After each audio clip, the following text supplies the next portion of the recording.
ሰላም ጤና ይስጥልን እጅጉን የተወደዳችሁና የተከበራችሁ የአዲስ ስፖርት ቤተሰቦቻችን እንደምን አላችሁልን? ከእናንተው ከሆነው ከአዲስ ስፖርት የዩቲዩብ ቻናላችን አዳዲስ ስፖርታዊ ጉዳዮችን ልናካፍላችሁ እነሆ ዛሬም በድጋሚ ተገናኘን። ስለምታደምጡን፣ ስለምትከታተሉን፣ ቆይታችሁን ከኛ ጋር ስለምታደርጉም እጅጉን ከልብ አድርገን ነው የምናመሰግነው።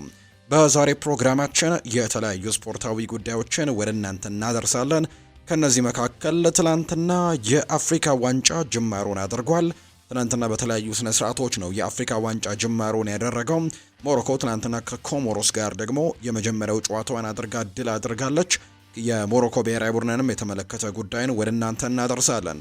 የተወዳጁ የእንግሊዝ ፕሪምየር ሊግ አንድ መርሃ ግብር ትላንትና ምሽት ቀጥሎ ተደርጓል። በቪላ ፓርክ አስተን ቪላና ማንቸስተር ዩናይትድ ያደረጉት መርሃ ግብር ነበር ትላንትና የተደረገው። ከሱ ጋር ማያይዘን የምናነሳቸው ጉዳዮች ይኖራሉ። እንዲሁ ክለቦችን የተመለከቱ ስፖርታዊ ጉዳዮችን ወደ እናንተ እያደረስን ቆይታን እናደርጋለን። ፏድ ባህሩ የዛሬውን ፕሮግራም እየመራው ከእናንተ ጋር ቆይታን አደርጋለሁ። እናንተም ቪዲዮአችንን ላይክ፣ ቻናላችንን ሰብስክራይብ እያደረጋችሁ እንዲሁም ያላችሁን ሀሳብ አስተያየት ኮሜንት ቦክስ ላይ ስምና አድራሻችሁን እየጠቀሳችሁ ጻፉልን። እኛ በፕሮግራማችን መጨረሻ መልሰን ወደ እናንተ እናደርሰዋለን። ስለምታደምጡን ከልብ አድርገን ነው የምናመሰግነው። ከመሸጋገሪያ በኋላ በድጋሚ ተመልሰን እንገናኛለን። አብራችሁኝ ቆዩ።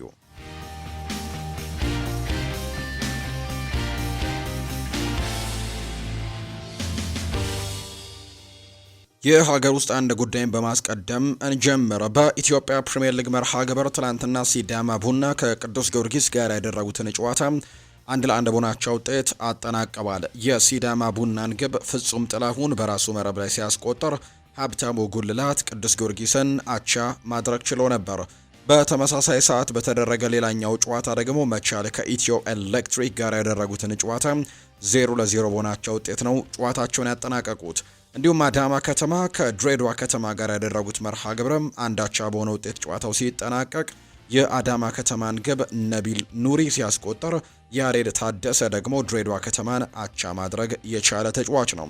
በዚህ መሰረትም ሲዳማ ቡና በ21 ነጥቦች አንደኛ ነው። ኢትዮ ኤሌክትሪክ በ17 ነጥብ አራተኛ፣ አዳማ ከተማ በ17 ነጥቦች አምስተኛ፣ ቅዱስ ጊዮርጊስ በ16 ነጥብ ስድስተኛ፣ መቻል በ15 ነጥብ ሰባተኛ፣ ድሬዳዋ ከተማ ደግሞ በ13 ነጥቦች 11ኛ ደረጃ ላይ የተቀመጡበትን ውጤት ነው ማስመዝገብ የቻሉት። ወደ ውጭ ሀገር ስፖርታዊ መረጃዎቻችን ደግሞ በቀጥታ እንውሰዳችሁ። ትላንትና የተደረጉ ጨዋታዎችን ነው የምንገልጽላችሁ። ከነዚህ መካከል ትላንትና በተወዳጁ የእንግሊዝ ፕሪምየር ሊግና በአውሮፓ ታላላቅ ሊጎች በርከት ያሉ ጨዋታዎች ተደርገዋል። ከዛ በፊት ግን የአፍሪካ ዋንጫን በማስቀደም እንጀምር። ትናንትና የአፍሪካ ዋንጫ ጅማሮውን አድርጓል። በሞሮኮ አስተናጋጅነት ለሚቀጥሉት እንግዲህ ጥቂት ጊዜያት ወይም ለአንድ ወር ከምናምን አካባቢ የሚደረገው የአፍሪካ ዋንጫ ትላንትና ጅማሮውን ማድረጉን ነው የተመለከትነው። በደማቅ ስነ ስርዓት ነው ትላንትና ሞሮኮ ጅማሮውን ያደረገችው። በመጀመሪያው ቀን ደግሞ የተደረገም ጨዋታ እንደነበር ተመልክተናል። የ2025 የአፍሪካ ዋንጫ በ9 ስቴዲየሞች ነው የሚደረገው። በ6 ከተሞች በሚገኙ 9 ዘመናዊ ስቴዲየሞች የውድድር ይደረጋል። በራባት፣ በካሳብላንካ፣ እንዲሁ ደግሞ በማራካሽ፣ በቲንገር እንዲሁ ደግሞ በአጋዲር እና በፌስ ባሉ ሜዳዎች እንግዲህ ወይም ከተማዎች ላይ ባሉት ሜዳዎች ላይ ጨዋታዎች ይደረጋሉ። የፍጻሜው ጨዋታ ደግሞ በራባት ፕሪንስ ሙሉይ አብደላህ ስቴዲየም የሚደረግ መርሃ ግብር እንደሆነ ነው ዘገባዎች እየጠቆሙ የሚገኙትና እንግዲህ ትናንትና ጅማሮን አድርጓል። 52 ያክል ጨዋታዎች በዚህ በአፍሪካ ዋንጫው ላይ ይደረጋሉ። ትላንትና የመጀመሪያው ጨዋታ ተደርጓል። በመክፈቻው ጨዋታ ሞሮኮ ውድድሯን በድል ጀምራለች። የዘንድሮን የአፍሪካ ዋንጫ ያሸንፋሉ ተብለው ቅድመ ግምት ከተሰጣቸው ሀገራት መካከል የሆነችው ሞሮኮ ትላንትና የመጀመሪያ ጨዋታዋን አድርጋለች። በዓለም ዋንጫው ላይ በጣም ድንቅ የሚባል እንቅስቃሴን አድርጋ ባለፈው በ2022 በተደረገው የካታር የዓለም ዋንጫ ላይ ጥሩ የሚባል ጉዞን አድርጋ በአፍሪካ ጭምር ተደፍሮ የማይታወቀውን እንግዲህ ደረጃ ላይ መድረሷ 4 ውስጥ ገብታ እንደነበር የምናስታውሰው ጉዳይ ነው። በአፍሪካ ደግሞ አሁን ላይ አሉ ከሚባሉ ብሔራዊ ቡድኖች መካከል አንደኛው ነው። ያለመሸነፍ ጉዞ ረጅም ጊዜያቶች እንደወሰደ ይታወቃል። እናም የዋሊድ ሬግራጋዊ ቡድን ዘንድሮ ይህንን የአፍሪካ ዋንጫ ለማሸነፍ ትልቅ ግምት ተሰጥቶታል። በተለይ ደግሞ በሀገሩ እንደመሆኑ መጠን ደግሞ ትልቅ ግምት ይኖረዋል። ትላንትና የመክፈቻ ጨዋታዋን አድርጋ 2-0 በሆነ ውጤት ማሸነፍ ችላለች። ከሙሉ የጨዋታ ብልጫ ጋር ነው የትላንትናውን ጨዋታ ማሸነፍ የቻለችው። የሞሮኮ ብሔራዊ ቡድን ከኮሞሮስ ጋር ያደረገውን የአፍሪካ ዋንጫ የመጀመሪያ ምድብ ጨዋታ 2-0 አሸንፋለች። የአትላስ አንበሶቹ በሚል ቅጽል ስም የሚታወቁት ሞሮኮዎች የሪያል ማድሪዱ ብራሂም ዲያዝ ነው ቀዳሚውን ጎል ማስቆጠር የቻለው። ከዛ በተጨማሪ ደግሞ ኤልካቢ የተባለ ተጫዋች ደግሞ እጅግ በጣም ግሩም የሆነች ጎልን ነው ትናንትና ማስቆጠር የቻለው። የመቀስ ምት በምንለው አይነት መልኩ ነው ጎሉን ያስቆጠረው። በጣም ግሩም ጎል እንደሆነች ተመልክተናል። በዚህም በብራሂም ዲያዝ እና በኤልካቢ ባስቆጠሯቸው ግቦች ሞሮኮ 2-0 አሸንፋለች። ብራሂም ዲያዝ የ2025 የአፍሪካ ዋንጫ የመጀመሪያውን ጎል አስቆጣሪ ተጫዋችም ሆኗል። የመጀመሪያው ጨዋታ የጨዋታው ኮከብም የሪያል ማድሪዱ ብራሂም ዲያዝ ማሸነፍ የቻለበትን አጋጣሚ ነው የተመለከትነው። በቀጣይ የሞሮኮ ብሔራዊ ቡድን ከማሊ ብሔራዊ ቡድን ጋር ነው የፊታችን አርብ ምሽት 5 ሰዓት ላይ ጨዋታውን የሚያደርገው። ኮሞሮስም በዛው ዕለት ምሽት 2 ሰዓት ከ30 ሲል ከዛምቢያ ጋር ጨዋታዋን የምታደርግ ነው የሚሆነው። ሁለተኛው የምድብ ጨዋታቸውን የሚያደርጉት የአፍሪካ ዋንጫው ዛሬም በሚደረጉ መርሃ ግብሮች ቀጥሎ የሚደረግ ነው የሚሆነው። ዛሬ 3 ያክል ጨዋታዎች ናቸው በአፍሪካ ዋንጫ ላይ የሚደረጉት። ቀን ላይ የሚደረግ አንድ መርሃ ግብር አለ 11 ሰዓት ሲል ማሊና ዛምቢያ ጨዋታቸውን ያደርጋሉ። ይሄ እንግዲህ በነ ሞሮኮ ምድብ የሚገኙ ቡድኖች ናቸውና ዛሬ ጨዋታቸውን ያደርጋሉ ቀን 11 ሰዓት ሲል። ልክ ምሽት 2 ሰዓት ሲል ደግሞ ሳውዝ አፍሪካና አንጎላ ጨዋታቸውን ያደርጋሉ። እንዲሁም ምሽት 5 ሰዓት ሲል ግብጽና ዚምባብዌ የሚያደርጓቸው መርሃ ግብሮች ዛሬ የሚጠበቁ መርሃ ግብሮች እንደሆኑ ነው የወጣላቸው መርሃ ግብር የሚያሳየው። ወደ ተወዳጁ የእንግሊዝ ፕሪሚየር ሊግ መርሃ ግብሮች ደግሞ እናምራ። ትናንትና በተወዳጁ የእንግሊዝ ፕሪሚየር ሊግ ሲጠበቅ የነበረ አንድ ትልቅ መርሃ ግብር ተደርጓል። በቪላ ፓርክ አስተን ቪላ እና ማንቸስተር ዩናይትድ ያደረጉት መርሃ ግብር ነው። አስተን ቪላ እጅግ በጣም ድንቅ የሚባል ግስጋሴ ላይ እንደነበር ይታወቃል። 7 የፕሪሚየር ሊግ ጨዋታዎችን በተከታታይ ያሸነፈበት፣ በአጠቃላይ በሁሉም ውድድሮች 9 ተከታታይ ጨዋታዎችን ያሸነፈበትና በጣም ከበርካታ ዓመታት በኋላ 10ኛ ተከታታይ ጨዋታውን ለማሸነፍ ወደ ሜዳ የገባበት በሜዳው ቪላ ፓርክ ያደረገው መርሃ ግብር እንደሆነ ይታወቃል። በእነዚህ 7 ተከታታይ የፕሪሚየር ሊግ ጨዋታዎችን ሲያሸንፍ ማንቸስተር ሲቲን፣ አርሰናልን ጭምር ያሸነፈባቸው መርሃ ግብሮች እንደነበሩ እናስታውሳለንና የኡናይ ኤምሬ ቡድን በጣም ጥሩ ግስጋሴን በዚህ የውድድር ዓመት እያደረገ እንደሆነ በጣም ግልጽ እንደነበረ የምናስታውሰው ነው። ከዛ ውጭ ግን በመጀመሪያዎቹ ሳምንታት ምናልባት የጣላቸው ነጥቦች አሁን ላይ 3ኛ ደረጃ እንዲቀመጥ አደረገው እንጂ ከዚህ የተሻለ ደረጃ ላይ ሊቀመጥ የሚችልባቸው እድሎች የነበሩት ቡድን እንደሆነ ይታወቃልና በጣም ጥሩ ፎርም ላይ የሚገኝ ቡድን ነው። ማንቸስተር ዩናይትድ ደግሞ ወጣ ገባ የሚሉ አቋሞችን እያሳየ የሚገኝ አይነት ቡድን ነው። አንዳንድ ጨዋታዎች ላይ በጣም ጥሩ የሚባሉ እንቅስቃሴዎችን አሳይቶ ጨዋታዎችን ሲያሸንፍ እንመለከተዋለን። ነጥብ መጣል ደግሞ በማይጠበቅባቸው ጨዋታዎች ላይ ደግሞ ነጥቦችን ሲጥል የተመለከትንባቸው አጋጣሚዎች ነበሩ። ትናንትና ከአስተን ቪላ ጋር በቪላ ፓርክ በተደረገው ጨዋታ ግን አስተን ቪላ ይህንን ጨዋታ አሸንፈው መውጣት የቻለበትን መርሃ ግብር ነው የተመለከት ነው። ትናንትና እንግዲህ አስተን ቪላ በሜዳው ቪላ ፓርክ ያደረገውን መርሃ ግብር 2-1 በሆነ ውጤት ነው ማሸነፍ የቻለው። ሞርጋን ሮጀርስ ትናንትና ምሽቱ ነበር ብሎ ማንሳት ይቻላል። በጣም ድንቅ የሚባል እንቅስቃሴን እያሳየ ነው። ምናልባት እንግዲህ ከ12ኛው ሳምንት የተወዳጁ የእንግሊዝ ፕሪሚየር ሊግ በኋላ እንግዲህ ካነሳን እንደ ሞርጋን ሮጀርስ ጎል ያስቆጠረ ተጫዋች የለም። ከ12ኛው ሳምንት እስካሁን 17ኛው ሳምንት እስከተደረጉት ጨዋታዎች ድረስ እንግዲህ በርከት ያሉ ግቦችን ያስቆጠረ ተጫዋች እንደሆነ ተመልክተናልና በጣም ጥሩ ጊዜ ላይ የሚገኝ አይነት ተጫዋች ነው። በተለይ ለእንግሊዝ ብሔራዊ ቡድን ለሚመጣው የዓለም ዋንጫ ደግሞ ለቶማስ ቱሄል እጅግ በጣም ፈተናም ቢሆን አይነት ይመስላል። ምክንያቱም ከጁድ ቤሊንግሃም ጋር በቅርብ ጊዜያትም ትልቅ ፉክክር ውስጥ ገብተው እንደነበር እናስታውሳለን። አሁን ደግሞ የሞርጋን ሮጀርስም የጁድ ቤሊንግሃምም ጥሩ ነገር ላይ መገኘት ለእንግሊዝ ብሔራዊ ቡድን ጥቅም ነው። ለአሰልጣኝ ቶማስ እንዲሁ ደግሞ ቱሄል ደግሞ በጣም አስጨናቂ ሊሆን እንደሚችል በርካቶች እያነሱ ነው። ሞርጋን ሮጀርስ ባለፈው ሳምንትም 3-2 በሆነ ውጤት ሲያሸንፉ 2 ጎሎችን አስቆጥሮ ነበር። ትላንትና በጣም ተመሳሳይ የሆኑ በጣም ቆንጆ 2 ጎሎችን ማስቆጠር የቻለበትን አጋጣሚ ነው የተመለከትነው። እርግጥ ነው ከጎሎቹ ጋር በተያያዘ የማንቸስተር ዩናይትድ የመከላከል ጉዳዮች ይነሳሉ። እንዲሁ የሌኒ ዮሮ ባለፉት ጥቂት ጨዋታዎች ላይ ተደጋጋሚ ስህተቶች ትላንትናም ቀጥለው ተመልክተናል። ሞርጋን ሮጀርስ ግን በጣም ቆንጆ የነበሩ 2 ጎሎችን ነው ትላንትና ማስቆጠር የቻለው።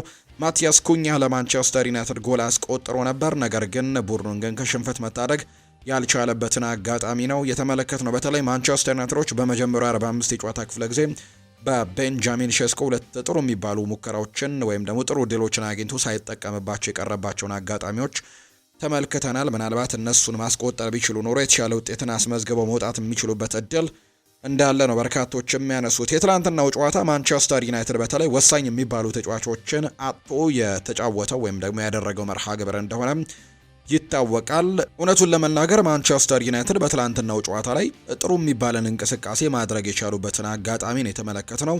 ትላንትና ምንም እንኳን ሽንፈት ቢገጥመውም ነገር ግን ያን ያክል አስከፊ የሚባል አቋምን አይደለም ያስመለከቱት። በተለይ ደግሞ ወሳኝ የሚባሉ ተጫዋቾቻቸውን ከማጣታቸው አንጻር በትላንትናው ጨዋታ በአፍኮን ምክንያት ወይም በአፍሪካ ዋንጫው ምክንያት ወሳኝ የነበሩ 3 ተጫዋቾችን አጥተዋል። ኑሱር ማዝራዊን ለሞሮኮ ብሔራዊ ቡድን፣ አማድ ዲያሎን ለአይቮሪ ኮስት ብሔራዊ ቡድን እና ብሪያን ኤምቤሞን ትላንትና እንግዲህ ለካሜሮን ብሔራዊ ቡድን የላኳቸው ተጫዋቾች ናቸው። ከዛ ውጪ ካርሎስ ካሴሜሮ በቅጣት ምክንያት በትላንትናው ጨዋታ ላይ አልነበረም። እንዲሁ ደግሞ ጨዋታው ሊጀምር በመጨረሻዎቹ የልምምድ ሴሽን ላይ ደግሞ እንዲሁ ኮቢ ማይኖ ጉዳት ገጥሞት የትላንትናው ጨዋታ ላይ ያልነበሩ ተጫዋቾች ናቸው። በጨዋታው አጋማሽ ላይ ደግሞ ወሳኙ ተጫዋቻቸው ብሩኖ ሚጌል ፈርናንዴዝን በጉዳት ምክንያት አጥተው ግማሹን 45ቱን የጨዋታ ክፍለ ጊዜ ያለ ብሩኖ እንዲያደርጉ የሆነበት መርሃ ግብር ነበርና እንግዲህ ካጧቸው ተጫዋቾችም አንጻር በጣም ጥሩ የሚባሉ እንቅስቃሴዎችን በትላንትናው ጨዋታ ላይ አስመልክተዋል። ከዚህ የተሻለ ውጤትም የሚገባቸው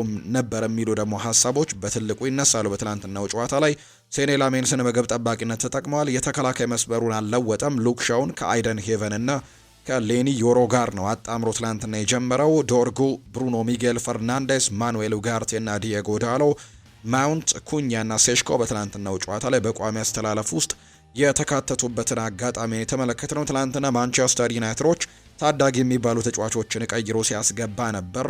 የስኳዱ በጣም ጠባብ እንደሆነ ትላንትና ተመልክተናል። ሊሳንድሮ ማርቲኔዝን በብሩኖ ፈርናንዴዝ፣ ጆሹዋ ዘርክዚን በማኑኤል ኡጋርቴ እንዲሁ ፍሌቸርን የዳለን ፍሌቸር የቀደም የማንቸስተር ዩናይትድ ተጫዋች የነበረው የዳለን ፍሌቸር ልጅ ነው። ጃክ ፍሌቸር ትላንትና ተቀይረው ገብተዋል በቤንጃሚን ሼስኮ። እንዲሁም ሺያላሴ ትላንትና ተቀይረው የገቡ የማንቸስተር ዩናይትድ ተጫዋቾች እንደነበሩ ነው የተመለከትነው። በአጠቃላይ በትላንትናው ጨዋታ የአሰልጣኝ ኡናይ ኤምሪ ቡድን አሁንም በአሸናፊነቱ የቀጠለበትን ውጤት ነው ማስመዝገብ የቻለው። ማንቸስተር ዩናይትድ ትላንትና 5ኛ የፕሪሚየር ሊግ ሽንፈቱን ነው ያስተናገደው በዚህ የውድድር ዓመት። አስቶን ቪላ 111 ዓመታት በኋላ ነው በሁሉም ውድድሮች 10 ተከታታይ ጨዋታዎችን ማሸነፍ የቻሉት። በጣም ከበርካታ ዓመታቶች በኋላ ይህንን ሪከርድ ማስመዝገብ ችለዋል። 111 ዓመታትን የፈጀ ታሪክን ነው ትላንትና መጻፍ የቻሉት። በአሰልጣኝ ኡናይ ኤምሪ የሚመራው አስቶን ቪላ 7ኛው ተከታታይ የፕሪሚየር ሊግ ድሉን ትላንትና ማሳካት ችሏል። በዚህም የደረጃ ሰንጠረዡ ላይ 36 ነጥቦችን በመሰብሰብ 3ኛ ደረጃ ላይ እንዲቀመጡ ያደረጋቸውን ውጤት ነው ማስመዝገብ የቻሉት። ከጨዋታው በኋላም የተለያዩ ጉዳዮች ተነስተዋል። በተለይ ግን ለማንቸስተር ዩናይትድ ትናንትና ከሽንፈቱ በላይ ደግሞ ሌላ ትልቁ ማጣት የብሩኖ ሚጌል ፈርናንዴዝ በጉዳት ምክንያት መውጣት ነው። ለሚቀጥሉት ጨዋታዎችም ለጥቂት ጊዜያት እንደማይኖር የሚያሳዩ መረጃዎች እየወጡ ይገኛሉ። ቢያንስ ለአንድ ወር ምናልባት ከሜዳ ሊርቅ እንደሚችል ግምቶች እየወጡ ይገኛሉና እንግዲህ ይሄ ደግሞ ከትላንት ነው ከሽንፈቱም በላይ ደግሞ ትልቅ አሳማሚ ነገር ነው የሚሆነው። ምክንያቱም ስኳዳቸው በጠበበባቸው ጊዜም እንደዚህ አይነት ወሳኝ ተጫዋቾችን የቡድኑ ዋና ከሚባሉ ተጫዋቾች መካከል አንደኛውን በጉዳት ማጣት ደግሞ ከባድ እንደሚያደርገው የሚታወቅ ጉዳይ ነው። ከዩናይትድ የሚበልጥ ቡድን የለም ብሏል ሞርጋን ሮጀርስ ነው ትላንትና ሀሳቡን ሲሰጥ ከጨዋታው በኋላ። የአስተን ቪላን 2 ግቦች ያስቆጠረው ሞርጋን ሮጀርስ ከጨዋታው በኋላ ሲናገር ከማንቸስተር ዩናይትድ የሚበልጥ ቡድን የለም ሲል ይገልጸዋል። ሁሉም ጨዋታዎች አስፈላጊ ናቸው፣ ነገር ግን ማንቸስተር ዩናይትድ በላይ የሆነ ጨዋታ የለም፣ እነሱ ለመጫወት ነው የመጡት ሲልም ነው ሮጀርስ የተናገረው። አክሎም ደጋፊዎች ቪላ ፓርክን የተለየና ለመጫወት ልዩ ቦታ አድርገውታል ሲል ነው ለደጋፊው ያለውንም ክብርና አድናቆት ጭምር ትላንትና የተናገረው። ሌላኛው የምናነሳው ጉዳይ ደግሞ ሩበን አሞሪም የሰጡት ሀሳብ ነው። የማንቸስተር ዩናይትድ አሰልጣኝ ሩበን አሞሪም የብሩኖ ሚጌል ፈርናንዴዝ ጉዳት ጊዜን የሚፈልግ መሆኑን ነው የተናገሩት። ፈርናንዴዝ ያጋጠመው የጡንቻ ጉዳት ነው፣ ለማገገምም ረጅም ጊዜ ያስፈልገዋል ሲሉ ነው አሰልጣኝ ሩበን አሞሪም ከጨዋታ በኋላ የተናገሩት። የፈርናንዴዝ አለመኖርን መላመድ አለብን ያሉት አሰልጣኙ መፍትሄ እንፈልጋለን ሲሉ ጭምር ተናግረዋል። ስለ ጨዋታው ያነሱት ሩበን አሞሪም ዛሬ ምርጡ ቡድን አላሸነፈም፣ የሆነ ነጥብ ይገባን ነበር ሲሉ ነው ውጤቱ ፍትሃዊ አይደለም ሲሉ ሀሳባቸውን የሰጡት። ሌላኛው ማይክል ካሪክም ሀሳቡን ሰጥቷል። ማንቸስተር ዩናይትድ ዛሬ በጭራሽ መጥፎ አልነበረም፣ በተለይ ደግሞ ካጣቸው ተጫዋቾች አንጻር ያሳየው እንቅስቃሴ በጣም ጥሩ የሚባል እንቅስቃሴ ነው። የሆነ ነጥብን ማግኘት ይኖርበት ነበር ወይም ማግኘት ይገባው ነበር የሚል አይነት ሀሳብን ጭምር ማይክል ካሪክ በጨዋታው ላይ ሀሳቡን እንደሰጠ ነው የተመለከት ነው።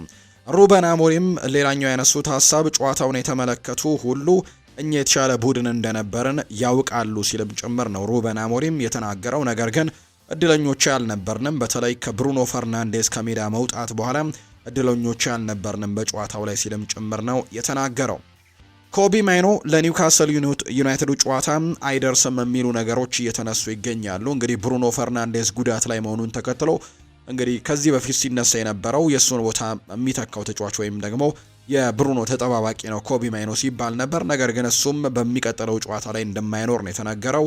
ሩበን አሞሪም ሲናገሩ ኮቢ ማይኖም ይሁን ብሩኖ ፈርናንዴዝ ለቀጣዩ ጨዋታ ላይ አይደርሱም ሲሉ ተናግረዋል። ምንም ምህረት አይኖርም፣ ቀጣዩን ጨዋታ ለማሸነፍ እንሞክራለን ሲልም ጭምር ነው የማንቸስተር ዩናይትድ አሰልጣኝ ሩበን አሞሪም የተናገሩት። በትናንትናው ጨዋታ ላይ ማንቸስተር ዩናይትድ በጨዋታው ላይ ያስመዘገቡትን አንዳንድ ቁጥራዊ መረጃዎችን ለማንሳት ያክል 57 በመቶ የኳስ ቁጥጥር ነበራቸው ዩናይትዶች። እንዲሁ 15 የጎል ሙከራዎችን አድርገው 6ቱ ኢላማቸውን የጠበቁ ነበሩ። በአንጻሩ በአስተን ቪላ በኩል 12 ሙከራዎች ተደርገው ነው 4ቱ ኢላማቸውን የጠበቁ እንደነበር የተመለከት ነው። በቁጥራዊ መመዘኛዎችም ማንቸስተር ዩናይትድ የተሻሉ ቁጥሮችን በትናንትናው ጨዋታ ላይ ማስመዝገብ የቻለባቸውን አጋጣሚዎች ነው የተመለከት ነው። ነገር ግን ውጤቱ ግን እንግዲህ በአስተን ቪላ 2-1 አሸናፊነት የተጠናቀቀ መርሃ ግብር እንደነበር ነው የተመለከት ነው። ጠቅለል ለማድረግ ያክል ማንቸስተር ዩናይትድ በቪላ ፓርክ ስቴዲየም የዋንጫ ፉክክር ላይ የሚገኘው አስተን ቪላን ከሜዳው ውጭ ገጥሞ ሽንፈትን አስተናግዷል። ተጫዋቾቹ እንግዲህ በቁጣትና በጉዳት እንዲሁ ደግሞ በአፍሪካ ዋንጫው ምክንያት በርከት ያሉ ተጫዋቾችን ያጣው ዩናይትድ በመጀመሪያው አጋማሽ የመጨረሻዎቹ ደቂቃ ላይ በተቆጠረበት ጎል እንግዲህ በሞርጋን ሮጀርስ አማካኝነት ማለት ነው እንግዲህ ቪላዎች መሪ ሆነው ነበር። ደቂቃዎቹ ሊጠናቀቁ የመጀመሪያው 45 ሊጠናቀቁ ሲሉ ጥሩ ፕሬሲንግ አድርገው ማንቸስተር ዩናይትዶች ከፓትሪክ ዶርጉ ያገኘውን ኳስ ማቲያስ ኩኛ ጥሩ በሚባል አጨራረስ ጨዋታውን 1-1 አድርጎ የመጀመሪያውን 45 አጠናቆታል። በመጀመሪያው 45 የዩናይትድ ወሳኝ ተጫዋች የሆነው ብሩኖ በደረሰበት ጉዳትም ጨዋታውን መቀጠል ባለመቻሉ በሁለተኛው አጋማሽ በአሌሳንድሮ ማርቲኔዝ እንዲቀየር ተደርጓል። በሁለተኛው አጋማሽ ሁለቱም ክለቦች መሪ ለመሆን የተቻላቸውን ያክል ሙከራዎችን በማድረግም የጣሩ ቢሆንም ከዩናይትድ በኩል በእጅጉ መናበብ ባለመቻላቸው በ57ኛው ደቂቃ ላይ ሞርጋን ሮጀርስ ተመሳሳይ አይነት ጎልን አስቆጥሮ ሁለተኛውን ጎል ከሳጥን ውጪ በድጋሚ መሪነቱን ለአስተን ቪላ አድርጓል። ጨዋታውን ለመቀልበስ የተቻለውን ለማድረግ የሞከረው የሩበን አሞሪም ስብስብ ዘርክዚን በኡጋርቴ ፍሌቸርን በሴሽኮ ቀይሮ አስገብቷል። ምንም እንኳን ቀያሪ በማድረግ ጨዋታውን ተቆጣጥረው ሙከራዎችን በማድረግ ነጥብ ለማግኘት ቢሞክሩም የተጫዋቾች ያለመናበብ የአስተን ቪላን መከላከል ጠንካራ መሆን ውጤቱ በዚሁ እንዲቀጥል አድርጎታል። በ84ኛው ደቂቃ ላይ ያሉትን የፊት መስመር ተጫዋቾች የተጠቀመው ዩናይትድ ሌኒ ዮሮን አስወጥቶ ሺያላሴን ለመጀመሪያ ጊዜ እድል ሰጥቶታል። ሺያላሴ ተቀይረው ከገባ በኋላ በ9ኛው ደቂቃ ከሳጥን ውጪ ለጎል የሞከረው ኳስ ቢያደርግም በኤሚሊያኖ ማርቲኔዝ ግን በቀላሉ ተይዞበት ጨዋታው በዛው በ2-1 እንዲጠናቀቅ ሆኗል። በአጠቃላይ አርሰናል የፕሪሚየር ሊጉን የደረጃ ሰንጠረዥ በ39 ነጥቦች በአንደኝነት እየመራው ይገኛል። ማንቸስተር ሲቲ በ2 ነጥቦች ዝቅ ብሎ በ37 ነጥብ ሁለተኛ ነው። አስተን ቪላ በ36 ነጥቦች ትናንትና ማሸነፉን ተከትሎ ከሲቲ ጋር ያለውን የነጥብ ልዩነት በ1 ከአርሰናል ጋር ያለውን የነጥብ ልዩነት ደግሞ እንዲሁ በ3 ያደረገበትን አጋጣሚ ተመልክተናል። ቸልሲ በ29 ነጥቦች አራተኛ ነው። ሊቨርፑልም በ29 ነጥቦች አምስተኛ ሲቀመጥ ሰንደርላንድ በ27 ነጥቦች ስድስተኛ፣ ዩናይትድ በ26 ነጥቦች ሰባተኛ ደረጃ የተቀመጠበት ደረጃ ላይ ነው አሁን ላይ የሚገኙት። ዛሬ ደግሞ የሚደረግ አንድ መርሃ ግብር አለ። ፉልሃምና ኖቲንግሃም ፎረስት የተወዳጁ የእንግሊዝ ፕሪሚየር ሊግ 17ኛው ሳምንት የመጨረሻ መርሃ ግብራቸውን የሚያደርጉ ነው የሚሆነው። በሌሎች ሊጎችም ትላንትና ጨዋታዎች ቀጥለው ተደርገዋል። በስፓኒሽ ላሊጋ ትላንትና ባርሴሎና መሪነቱን ያጠናከረበትን ውጤት ነው ያስመዘገበው። የካታላኑ ክለብ ባርሴሎና ከቪያሪያል ጋር ያደረገውን የላሊጋ መርሃ ግብር 2-0 በሆነ ውጤት ትላንትና አሸንፈዋል። የባርሴሎናን የማሸነፊያ ግቦችም ራፊኒሃና ላሚን ያማል ከመረብ ጋር ማሳረፍ ችለዋል። ባርሴሎናዎች ማሸነፋቸውን ተከትሎ ላሊጋውን በ4 ነጥብ ልዩነትም እየመሩ 2025ን ማጠናቀቃቸውን ያረጋገጡበት ውጤት ነው የተመዘገበው። እንግዲህ ባርሴሎና በ46 ነጥቦች አንደኛ ደረጃ ላይ ሲቀመጥ ቪያሪያል በ35 ነጥቦች አራተኛ ደረጃ ላይ የተቀመጠ ቡድን ነው። በቀጣይ ባርሴሎና ከኤስፓኞል ጋር ጨዋታቸውን ያደርጋሉ። በአንጻሩ ቪያሪያል እና ኤልቼ ደግሞ የሚያደርጉት መርሃ ግብር ነው የሚደረገው። ትላንትና በተደረጉ ሌሎች የስፓኒሽ ላሊጋ ጨዋታዎች ዢሮና እና አትሌቲኮ ማድሪድም ጨዋታቸውን ያደርገው ነበር። አትሌቲኮ ማድሪድ ይህንን ጨዋታ 3-0 በሆነ ውጤት ማሸነፍ የቻለበትን አጋጣሚ የተመለከተው 13ኛው ደቂቃ ላይ ኮኬ ጎል አስቆጠረ። እንዲሁ ደግሞ 28ኛው ደቂቃ ላይ ተቀይሮ የገባ ኮነር ጋላገር 38ኛው ደቂቃ ላይ ጎል አስቆጥሮ መሪነቱን ወደ 2 ከፍ አደረገ። ከረፍት መልስ ደግሞ 92ኛው ደቂቃ ላይ አንቷን ግሪዝመን ሌላ ጎል አስቆጥሮ አትሌቲኮ ማድሪድን ትናንትና የ3-0 ድል እንዲቀናጁ ማድረግ የቻሉበትን አጋጣሚ ነው የተመለከት ነው። ሌላኛው ኤልቼና ራዮ ቫይካኖ ያደረጉት መርሃ ግብር ነው። ኤልቼ 4-0 በሆነ ውጤት ማሸነፍ ችሏል። ሪያል ቤቲስ እና ሄታፌ ትናንትና ጨዋታቸውን አድርገው ሪያል ቤቲሶች ማሸነፍ የቻሉበትን አጋጣሚ 4-0 በሆነ ውጤት ማሸነፍ የቻሉበትን አጋጣሚን የተመለከት ነው። ዛሬ በስፓኒሽ ላሊጋ አትሌቲክ ቤልባኦ በሳን ማሜስ ኤስፓኞልን የሚያስተናግድበት መርሃ ግብር ደግሞ የሚደረግ ነው የሚሆነው። በጀርመን ቡንደስሊጋ ትላንትና ጨዋታዎች ቀጥለው ተደርገዋል። ማይንዝ እና ሴም ፓውሊ ጨዋታቸውን አድርገው 0-0 በሆናቸው ውጤት ነው ጨዋታቸውን ያጠናቀቁት። በአንጻሩ ደግሞ ሌላኛው መርሃ ግብር ሄዲንሃምን ከባየር ሚኒክ ጋር ያገናኘው መርሃ ግብር ነው። ባየር ሚኒክንን ጨዋታ 4-0 በሆነ ውጤት ማሸነፍ ችሏል። ስታኒስቲች 15ኛው ደቂቃ ላይ፣ ሚኬል ኦሊሴ 32ኛው ደቂቃ ላይ፣ ከዛ በተጨማሪ ሉዊስ ዲያስ 86ኛው ደቂቃ እና ሃሪኬን 92ኛው ደቂቃ ላይ ባስቆጠሯቸው ግቦች ባየር ሚኒክ ትላንትና 4-0 በሆነ ሰፊ ውጤት አሸነፈው መውጣት የቻለበት መርሃ ግብርን ነው ማስመልከት የቻለው። በሌላ በጣሊያን ሴሪ የተደረጉ መርሃ ግብሮችም ትላንትና ነበሩ። ካግሊያሪና ፔትሳ ትላንትና ጨዋታቸውን አድርገው 2-2 በሆናቸው ውጤት ጨዋታቸውን አጠናቀዋል። ቶሪኖ እና ሳሶሎ ደግሞ 1-0 ነው ቶሪኖ ማሸነፍ የቻለው። ፊዮረንቲና ትላንትና በዘንድሮ የጣሊያን ሴሪኤ የመጀመሪያ ሙሉ ነጥቡን ያገኘበትን ውጤት ነው ማስመዝገብ የቻለው። ትላንትና ፊዮረንቲና ከኡዲኒዜ ጋር ያደረገውን መርሃ ግብር 5-1 በሆነ ሰፊ ውጤት ማሸነፍ ችሏል። እንግዲህ ላለፉት ጊዜያቶች ማሸነፍ ከብዶት እንደነበር ተመልክተናል። ትናንትና ግን በሰፊ የጎል ልዩነት ማሸነፍ የቻለበትን ውጤት ነው ያስመዘገበው። አታላንታና ዤንዋ ደግሞ እንዲሁ ጨዋታቸውን ማሸነፍ የቻሉበትን አታላንታ ጨዋታውን 1-0 ማሸነፍ የቻለበት መርሃ ግብርም ትናንትና የተደረጉ በአጠቃላይ በአውሮፓ ታላላቅ ሊጎች የነበሩ መርሃ ግብሮች እንደሆኑ ነው የተመለከት ነው። አሁን ደግሞ ክለቦችን የተመለከቱ ስፖርታዊ ጉዳዮችን እናንሳ።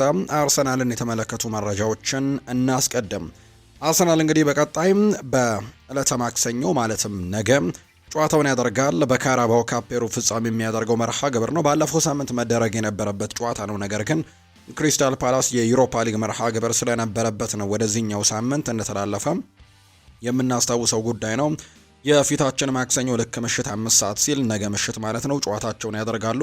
በካራባኦ ካፕ የሩብ ፍጻሜ ጨዋታ አርሰናል የፊታችን ማክሰኞ በካራባኦ ካፕ የጥሎ ማለፍ ጨዋታ በኤምሬትስ ስቴዲየም ከክሪስታል ፓላስ ጋር ጨዋታውን ያደርጋል። አርሰናል ፓላስን አሸንፎ ወደ ግማሽ ፍጻሜ ማለፍ ትልቅ እድል እንዳለው በርካቶች ያነሳሉ። ለአርሰናልም በዚህ ወቅት የውድድር ዓመቱን የመጀመሪያ ዋንጫውን ለማንሳትም ቀሪውን የውድድር ዓመት ትልቅ ሞራልና ስንቅንም እንዲሁ ይሰጣቸዋል ተብሎ ይታሰባል። እርግጥ ነው በጣም ትልቅ ተፎካካሪዎች አሁንም በውድድሩ ላይ አሉ። እነ ማንቸስተር ሲቲ፣ እነ ቼልሲ በውድድሩ ላይ ገና የሚኖሩ ቡድኖች ናቸው። ነገር ግን በቀጣይ ከክሪስታል ፓላስ ጋር የሩብ ፍጻሜ ጨዋታውን የሚያደርግ እንደሆነ ነው የወጣላቸው መርሃ ግብር የሚያሳየው። ከሲዝኑ ጅማሮ አንስቶ በጉዳቶች መፈራረቅ ምክንያት የሚፈለገው መንገድ ተጫዋቾችን አፈራርቆ ከመጠቀም ይልቅ የተወሰኑ ተጫዋቾችን በግልጽ በሚታይ ድካም እስኪፈጥርባቸው ለጉዳትም እስኪጋለጡ ድረስ አርሰናሎች ደጋግመው ማጫወታቸው የሚታወስ ጉዳይ ነው። በተለይ ደግሞ የተከላካይና የራይስ ዙቤሜንዲ አካባቢ ሙሉ ለሙሉ እንግዲህ የተፈታ ባይሆንም አጥቂ መስመራቸው ግን አሁን ላይ የተለያዩ አማራጮች እንዳሏቸው እየተመለከትን እንገኛለን። በርከት ያሉ የአጥቂ አማራጮቻቸው ከጉዳት የተመለሱበትን አጋጣሚ ነው እየተመለከትን የምንገኘውና በቀጣዮቹ ጨዋታዎች ላይ በደንብ አፈራርቀው መጠቀም የሚቻልባቸው አጋጣሚዎች እንዳሉ ነው የተመለከትነው። ባለፉት 2 እና 3 ወራት የአርሰናል ወሳኝ ተጫዋች የነበረው ኤብሪቼ ኢዜን ጨምሮ እነ ኖኒ ማንድዌኬ፣ ሚኬል ሜሪኖ፣ ሊያንድሮ ትሮሳርድ፣ ጋብሪኤል ማርቲኔሊ፣ ቪክተር ዮኬረሽ እንዲሁ ጋብሪኤል ሄሱስ በሚገባ እንግዲህ ሮቴት እየተደራረጉ መጫወት እንግዲህ መቻላቸው ለአርሰናል አሁን ላይ ጥሩ እንዲሆን ያደርግለታል ተብሎ ይታሰባል። ሰዓታቸውንም ማኔጅ እየተደራረጉ ያሉ ሲሆን አንዳቸውም እንግዲህ ረፍት እንዲያደርጉና የተሟላ ፊትነስ ላይ እንዲሆኑ እንዲሁ በቂ ረፍት እንዲሰጣቸውም እያደረጉ ያሉበትን አጋጣሚ ነው የተመለከትነውና በዚህ መልኩ ነው እየቀጠሉ የሚገኙት። በተለይ የፊታችን ማክሰኞ ደግሞ እንዳልኳችሁ በካራባኦ ካፕ ከክሪስታል ፓላስ ጋር እንዲሁ ቅዳሜ ዕለት ደግሞ ከብራይተን ጋር በሚኖራቸው መርሃ ግብር ደግሞ በጨዋታ መደራረብ ተደጋግሞ ስማቸው የተነሳው እረፍት ያስፈልጋቸዋል የሚባሉ ተጫዋቾች እንግዲህ እረፍት ላይ ያደርጉ የሚችሉበት እድሉ እንዳለ ነው እየተገለጸ የሚገኘውና አሁን ሮቴት ለማድረግም ትልቅ እድሎችን እንደሚሰጣቸው ጭምር የሚያሳዩ መረጃዎች ናቸው በትልቁ እየወጡ የሚገኙት በአርሰናል በኩል። አርሰናል እንግዲህ በገና በዓል ወይም በፈረንጆቹ ማለት ነው በፕሪሚየር ሊግ የደረጃ ሰንጠረዥ አናት ላይ ሆኖ ሊጉን እየመራ ነው አሁን ላይ የሚገኙ 17 ሳምንታት ተደርገዋል። 21 እንግዲህ ጨዋታዎች እንደሚቀሩ ይታወቃል። ነገር ግን በእነዚህ 17 ሳምንታት አርሰናል በሁለት ነጥብ ልዩነት ክሪስማስ ላይ አርሰናል እንግዲህ ሊጉን እየመራ እንዳጠናቀቀን የተመለከትነውና ከዚህ በፊት የነበሩ ቁጥራዊ መረጃዎች ምንድነው የሚመስሉት የሚለውን እንመልከት።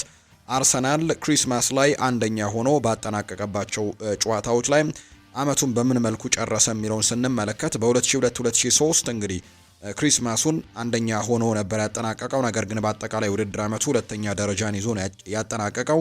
እንዲህ 2007-2008 ላይም ተመሳሳይ ክሪስማሱን በአንደኝነት ቢያጠናቀቅም ነገር ግን በሊጉ የደረጃ ሰንጠረዥ መጨረሻ ላይ ሶስተኛ ደረጃን ይዞ ነበር ያጠናቀቀው። በ2022-23 የውድድር አመትም እንዲህ ሁለተኛ ደረጃን ይዞ ነው ያጠናቀቀው። በ2023-24 የውድድር ዘመንም በተመሳሳይ ሁለተኛ ደረጃን ይዞ ያጠናቀቀባቸው ጊዜያቶች እንደነበሩ ነው የምናስታውሰው። ዘንድሮስ የትኛውን ደረጃ ይዞ ያጠናቅቃል? በርካቶች በጉጉት የሚጠብቁት ጥያቄ ነው። ሊቨርፑልን የተመለከቱ መረጃዎችን ደግሞ እናንሳ። አሌክዛንደር ኢሳክ የእግር መሰበር ጉዳት እንዳጋጠመው መረጃዎች ወጥተዋል።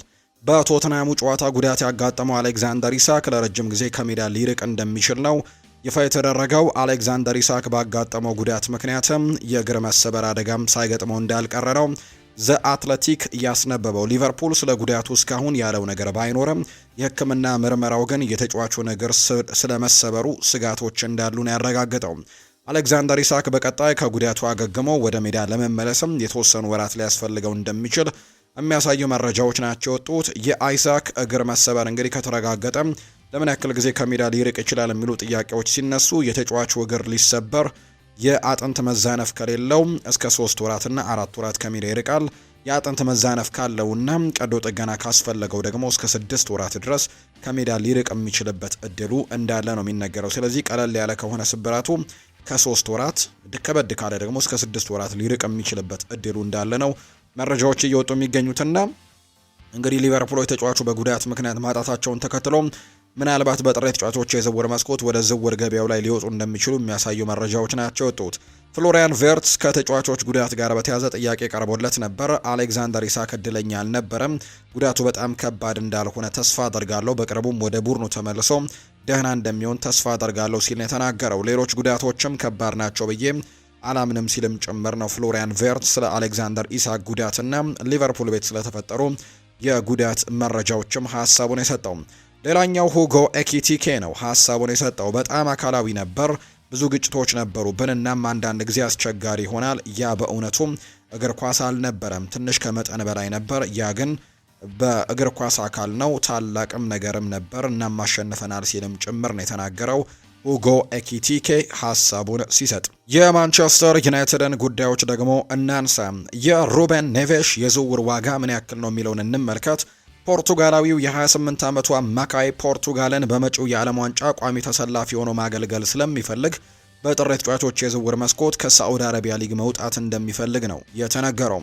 ተጫዋቹ ከሳዑዲ ሊግ ወጥቶ ራሱን በከፍተኛ ሊግ ማየት እንደሚፈልግ የተገለጸ ሲሆን የተጫዋቹ ክለብ አል ሂላልም ሩበን ኔቬስን በ28 ሚሊዮን ዩሮ ሊለቀው እንደሚችል ነው የተነገረው። ይህንን የዝውውር ዋጋ በመሃል ሜዳው ላይ ከፍተኛ ችግር ላለበት ማንቸስተር ዩናይትድም ሳቢ እንደሆነ ተነግሯል። ሩበን ኔቬስ ወደ ማንቸስተር ዩናይትድ ጥሩ ዝውውር ሊሆን ይችላል ብለው በርካቶች እያነሱ ነው። ተጫዋቹ ባለፉት ጥቂት ቀናትም ስሙ ከማንቸስተር ዩናይትድ ጋር በትልቁ እየተነሳ ነውና ምናልባት በጥሬ ተጫዋቾች የዝውውር መስኮት ይህንን ተጫዋች ለማስፈረም ማንቸስተር ዩናይትድ እንቅስቃሴ ሊያደርግ የሚችልበት እድሉ እንዳለ ነው የተገለጸው። በዚህ ክለብ ህልምህ ሊሳካ ማየት አስደናቂ ነገር ነው ብለዋል ብራዚላዊው የማንቸስተር ዩናይትድ አጥቂ የሆነው ማቲያስ ኩኛ ባደረገው ቃለ ምልልስ። በዩናይትድ ቤት ስላሳለፈው ጊዜያትና ከቡድኑ ጋር በፍጥነት እንዲላመድም ማን እንዳደረገው የተለያዩ ምላሾችን ሰጥቷል። ከየትኛውም ተጫዋች ጋር የበለጠ ቅንጅት እንዳለው ሲጠየቅም የሚገርም ጥያቄ ነው። በእርግጥ ካሴሜሮን መምረጥ እችላለሁ፣ ምክንያቱም እሱ ብራዚላዊ ስለሆነ ሁሉም ነገር ለማድረግ ቀላል ይሆናል። ነገር ግን ከሜዳ ውጭ ያለው ግንኙነት ግን እኔ ላይ ተጽዕኖን አሳድሯል። በጣም ድንቅ የሆነ ስብስብ አለን። ሁሉም ሰው ለሌላ እርዳታ ለማድረግም ይሞክራል። ስለዚህም ደግሞ አንዱን ለይቶ መጥቀስም ይከብዳል። ነገር ግን ከብዙዎች ጋር በጣም ጥሩ ነገርም እንዳለኝ ግን አስባለሁ ሲልም ጭምር ነው የተናገረው። በክለቡ እንዲላመድም ማን እንደረዳው ሲጠየቅም ለዚህኛው ሉክ ሾውን እመርጣለሁ። እሱ ስለ ክለቡም ብዙ የሚያውቅ ይመስለኛል። እዚህ ረጅም ጊዜ ሆኖታል። እሱ እኔን የያዘበትና የረዳኝ መንገድም በጣም ነው እንግዲህ ከፍ ያደረገኝ። በጣም አመስጋኝም ነኝ። ግንኙነታችንም ከጊዜ ወደ ጊዜ እያደገ መጥቷል። በስትራፎርድ ኢንድ ፊት ለፊትም ጎል ስለማስቆጠር ሲናገር ለዚህ ክለብ መጫወትና ህልም ሲሳካ ማየትም ትልቅ እድል ነው። ጎል ለማስቆጠር ታልማለህ፣ ከዚያም ደግሞ ጎል ስታስቆጠር ህልም የተሳካ ብለህ ታስባለህ። ስለዚህም በጣም ደስተኛ ትሆናለህ። ያቺ ጎል ደግሞ የድል ጎል ስትሆን ሁልጊዜም የምታልመው ነገር ነው። ይህንን ማድረግ ስትችልም ደግሞ የሚሰማ ስሜት ልዩ ነው። ገና ብዙ መስራት ፈልጋለሁ ሲልም ነው የተናገረው። ማቲያስ ኩኛህ ነው ይህንን ሀሳብ የሰጠው። ሩበን አሞሪምም የተለያዩ ጥያቄዎች ቀርበውለት ነበር። ማክቶሚኔ ከሰሞኑ ያነሳው ሀሳብን በተመለከተ ሳንቾ ጥሩ ማሳያ ነው ብለህ ታስባለሁ የሚል ጥያቄ ቀርቦለት ነበር። ስለዚህ ምንም የምለው ነገር የለኝም። ሳንቾ የኛ ተጫዋች አይደለም። አሁን ላይ የሚጫወተው ለአስተን ቪላ ነው። ምንም እንኳን ባይሰለፍም እሱ ጥሩ ተጫዋች ነው። ያንን በተመለከተ ምንም የምለው ነገር የለኝም። ስለ ዩናይትድ ለሚሰነዘሩ ሀሳቦች ሁሉ መልስ የምሰጥ ከሆነ ሌላ ስራ አይኖረኝም ማለት ነው። እኔ የምፈልገው ቀጣዩን ጨዋታ ማሸነፍ ብቻ ነው ሲልም ጭምር የተናገረው። ስለ ሴኒ ላሜንስም ተጠይቆ ነበር። እሱ ስላለን ደስተኛ ነኝ። ምርጥ ተጫዋች ነው። እኔ በግብ ጠባቂዎች ደስተኛ ነኝ። ለሴኒ ላሜንስም ደስተኛ ነኝ ሲል ነው የተናገረው። እንዲሁ ሩበን አሞሪም ስለ ጥሬ ተጫዋቾች የዝውውር መስኮትም ተጠይቆ ሲናገር ምን እንደሚፈጠር አብረን እንመለከታለን። የምናውቀው ነገር ቢኖር ለወደፊቱ ለረጅም ጊዜ እቅድ ይሆናሉ ብለን የምናስባቸው ተጫዋቾችን ብቻ ለማምጣት እንደምንሞክር ነው። በዚህ ቅጽበት የሆነ ነገር ለመታደግም ወይም ለአፍሪካ ዋንጫ 3 ተጫዋቾችን ስለምናጣ እነሱን ለማካካስ በሚል ተጫዋቾችን አናስፈርምም። እንደዚህ አይሆንም። አንድ ተጫዋች ለማምጣት ብንሞክር ምናልባትም ይበልጥ የሚያስፈልገን ቦታ ላይ ላይሆን ይችላል ሲልም ነው የተናገረው። አሁንና በውድድር ዘመኑ መጨረሻ ላይ ለወደፊት ቡድናችን የሚስማሙ ተጫዋቾችን ለማምጣት ነው የምንሞክረው። ስለዚህ ምን እንደሚፈጠር አላውቅም፣ ነገር ግን የሆነ ነገር ማድረግ ግን እንችላለን ሲልም ጭምር ነው የተናገረው አሰልጣኝ ሩበን አሞሪም ሀሳቡን ሲናገር። ሩበን አሞሪም ስለ ቤንጃሚን ሼስኮም ሀሳቡን ሰጥቷል። እሱ የተለየ አይነት አጥቂ ይመስለኛል። እንዲሁ ጆሹዋ ዘርክዚ እንደ 9 ቁጥር ከኩኛ ጋር መጫወት ይችላል። እንዲሁ 10 ቁጥርም መጫወትም ይችላል። ነገር ግን ቤንጃሚን ሼስኮ በሳጥን ውስጥ መቆየትን ይወዳልና ብዙ ሩጫዎችን ያደርጋል። እሱ ለኛ የሚሰጣቸው ብዙ ነገሮች ያሉት፣ በተለይም ደግሞ 1 ወር ሳይጫወት ከቆየ በኋላ በአካል እየተሻለ ነው፣ ነገር ግን ዝግጁ ነው። እናም ይረዳናል ብዬም ተስፋ አደርጋለሁ ሲልም ጭምር ነው ሀሳቡን የሰጠው አሰልጣኝ ሩበን አሞሪም ስለ ቤንጃሚን ሼስኮና ከቡድኑ ጋር በተያያዘ ለቀረበላቸው ጥያቄ ምላሻቸውን ሲሰጡ ነው ይህንን ሀሳብ የተናገሩት። ቸልሲን የተመለከቱ መረጃዎችን ደግሞ እናንሳ። ኤንዞ ማሬስካ ይናገራል። ልምድ ያላቸው ተጫዋቾች በቡድን ውስጥ መኖሩ እንደ ዛሬ ባሉት ቀናት ላይ ይረዱናል። ምክንያቱም ምናልባት እንደዚህ አይነት ጩኸትና እንደዚህ አይነት ሁኔታዎችን እንዴት መቆጣጠር እንደሚችሉ በተሻለ ሁኔታ ያውቃሉ። ስለዚህ ከሜዳ ውጪ ለሚገጥሙን ትልልቅ እንግዲህ ተቃውሞችና ድምጾችም ልምድ ያላቸው ተጫዋቾች በቡድን ውስጥ መኖራቸው በጣም ጠቃሚ ነገር ነው ሲል ነው የተናገረው። ኤንዞ ማሬስካ ይቀጥልና ከመጀመሪያው አጋማሽ በኋላ ጨዋታውን ማሸነፍ ይገባቸው ነበር፣ ነገር ግን ከሁለተኛው አጋማሽ በኋላ ደግሞ እኛ ጨዋታውን ማሸነፍ ይገባን ነበር። ከሁለተኛው ጎል መቆጠር በኋላ 3 እና 4 የማሸነፍ እድሎችን አግኝተን ነበር ሲልም ነው ከኒውካስል ዩናይትድ ጋር በሴንት ጄምስስ ፓርክ ካደረገው ጨዋታ ጋር በተያዘም ኤንዞ ማሬስካ ሀሳቡን የሰጠው። ለምን ቢጫ ካርድ እንደተመለከተ ሲጠየቅም ቅሬታ አቅርቤ ነበር፣ ምክንያቱም በአንድ ጥፋት ለእኛ ቢጫ ካርድ ተሰጥቶን ነበር። እነሱ 3-4 ጊዜ ተመሳሳይ ጥፋት ሰርተው ነበር፣ ነገር ግን ዳኛው ለእነሱ ቢጫ ካርድ ማሳየት ግን አልመረጠም ነበር ሲል ነው ማሬስካ የተናገረው።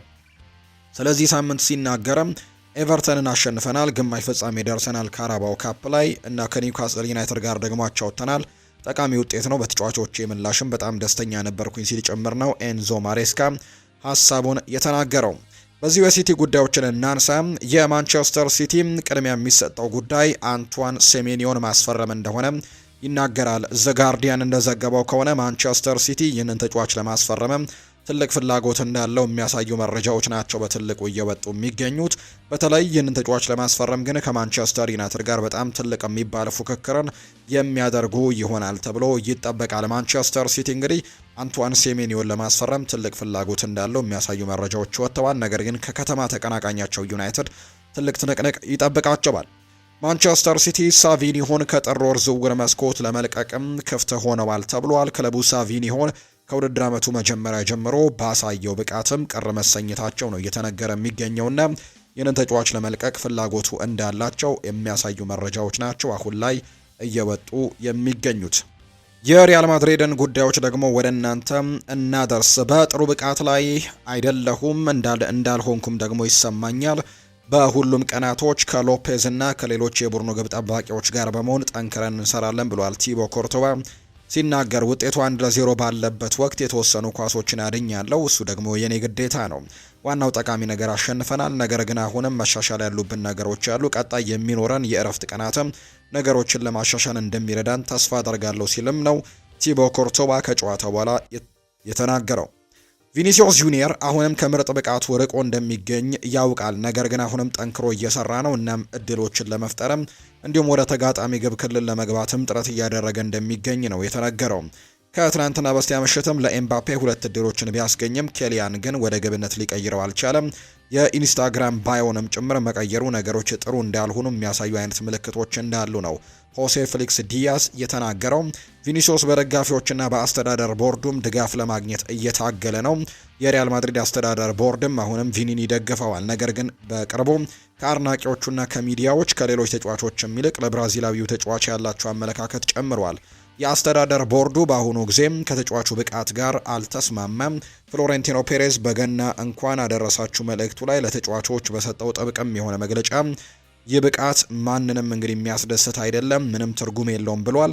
ስለዚህም በሚቀጥሉት ቀናት በቫልዴባስ ላይም ብዙ ለውጦችን ልንመለከት እንችላለን። እንዲሁም ደግሞ ቪኒሲዮስ ከፕሬዝደንቱና ከአስተዳደሩ ቦርድ ጋርም ጥሩ ግንኙነት አለው። እናም ደግሞ በሱም ደግሞ በትጋቱ በስራውና በተጫዋቹ አመለካከትም ጥሩ ነው ብለው ረክተዋል።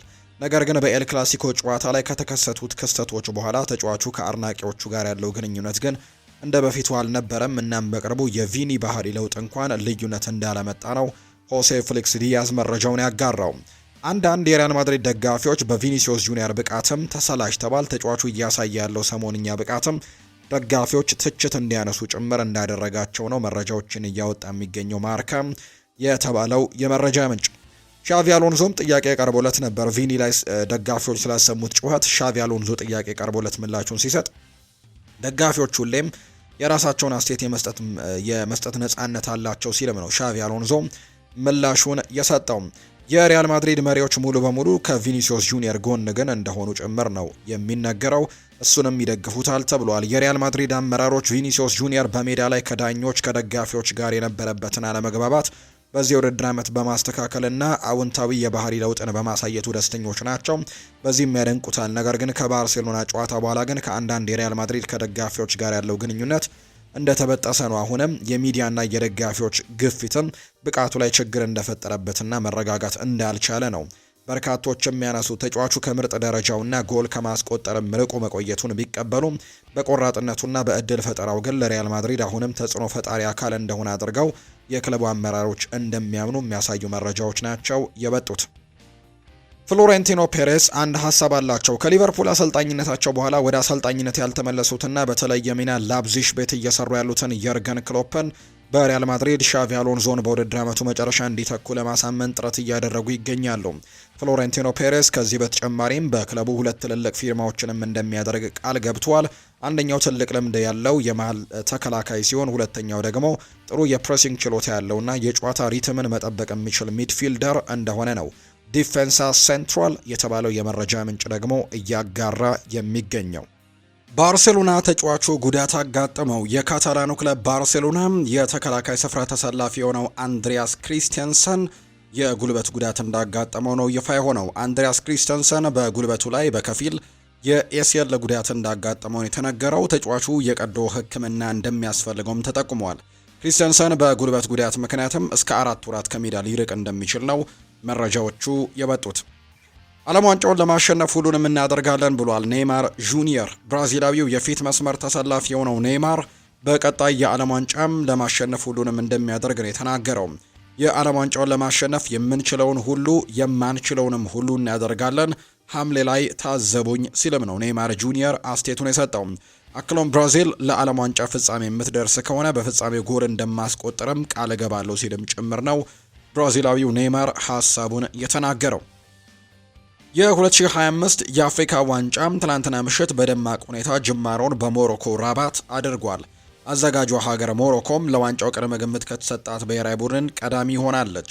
በደጋፊዎቿ ፊት የምትጫወተው የአትላስ አንበሶቹ የሞሮኮ ብሔራዊ ቡድን የኮከባቸውን የአችራፍ ሀኪሚን ለጨዋታ መድረስ ብቻ አሳስቧቸው ይገኛል። አችራፍ ሀኪሚ ስለ ጉዳቱ ሲናገር ለሀገሬ ለመጫወት ምንም ነገር እንደማደርግ ለአሰልጣኛችን ነግሬዋለሁ ብሏል። አሰልጣኝ ዋሊድ ሬግራጋዊ በበኩላቸው ለሀገሩ ሲልም መስዋዕትነትን ከፍሏል ያሉ ሲሆን እሱ ተምሳሌት የሚሆን ተጫዋች ነው ሲሉም አወድሰውታል። አችራፍ ሀኪሚ በትላንትናው ጨዋታ ላይ አልተሰለፈም፣ ነገር ግን በቀጣዮቹ ጨዋታዎች ላይ ሊኖር ይችላል ተብሎ እንደሚታሰብ ነው መረጃዎቹም የበጡት። የአፍሪካ ዋንጫ ከአውሮፓ ዋንጫ ያንስም ብሏል አኪም አብዳላ።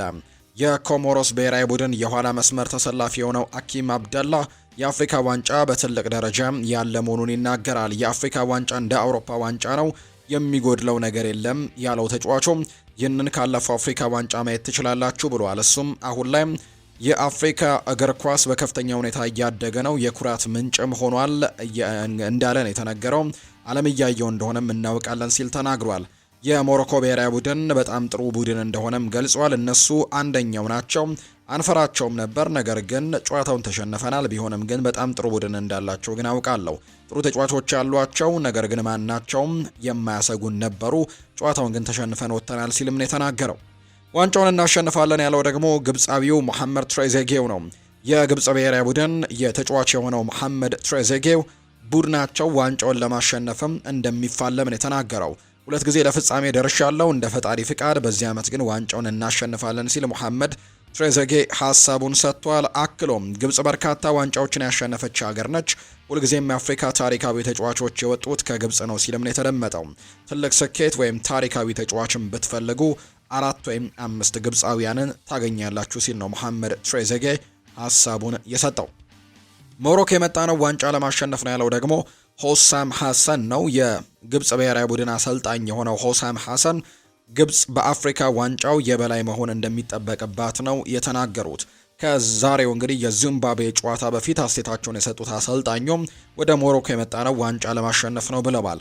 አክሎም ግብጽ ሁልጊዜም መሪ እንድትሆን ትጠበቃለች፣ በተለይም በእግር ኳስ የበላይ መሆን አለባት በማለትም ነው የተናገሩት። ስለ ሙሐመድ ሳላህ ያነሱት አሰልጣኙ ሳላህ አሁንም የዓለም እግር ኳስ ተምሳሌት ነው፣ ከዓለም ምርጥ ተጫዋቾችም አንደኛው ሆኖ ይቀጥላል ሲሉ ጭምር ነው የተናገሩት። ሳላህና ማርሙሽን ከፈራን ቤት መቀመጥ ነው የሚሻል ነው ያለው ደግሞ የዚምባብዌ ብሔራዊ ቡድን አሰልጣኝ ነው ማሪዮ ማሪኒያካ ነው። ቡድናቸው ለግብጽ ከዋክብት መጨነቅ እንደሌለበት ነው የተናገረው። አሰልጣኙ በመጀመሪያው ጋዜጣዊ መግለጫቸው በሰጡት አስተያየትም ማንም ቢሆን አያስጨንቀንም ብለዋል። አክለው ሙሐመድ ሳላህና ማርሙሽን የምንፈራ ከሆነ ለኛ የተሻለው ቤት መቀመጥ ነው ሲሉ ይናገራሉ። በውድድሩ ፍጻሜ ጨዋታ ከግብጽ ጋር በድጋሚ ልንገናኝ እንችላለን ያሉት አሰልጣኝ ማሪዮ ማሪኒካ የዚምባብዌ ብሔራዊ ቡድን የአፍሪካ ዋንጫ የመጀመሪያ የምድብ ጨዋታውንም ዛሬ ምሽት 5 ሰዓት ሲል ከግብጽ ብሔራዊ ቡድን ጋር ነው የሚያደርገው። ዌስትሃም ተጫዋች ማስፈረም ይፈልጋል። ዌስትሃም ዩናይትድ በጥር ተጫዋቾች የዝውውር መስኮት ጆርጋን ስትራን ላርሰንን የማስፈረም ፍላጎት አለውን የተባለው ዌስትሃም የ25 ዓመቱን የፊት መስመር ተሰላፊ ላርሰንን ከወልቨርሃምፕተን ወንደረርስ በቋሚነት የማስፈረም ፍላጎት እንዳለው ነው ዘ አትሌቲክ የዘገበው። ኒኮላ ፉልክሩግ በውሰት ወደ ኤሲ ሚላን ለማምራትም ንግግር ላይ መሆኑን ተከትሎ ዌስትሃም የፊት መስመሩን ለማጠናከር እንቅስቃሴ እያደረገ ነው። ዝውውሩ ገና የመጀመሪያው ምዕራፍ ላይ በመሆኑ ሲገለጽም ተጫዋቹ ግን በሌሎች ክለቦችም የሚፈለግ ላይ እንደሆነ ነው ዘገባዎቹ የጠቆሙት።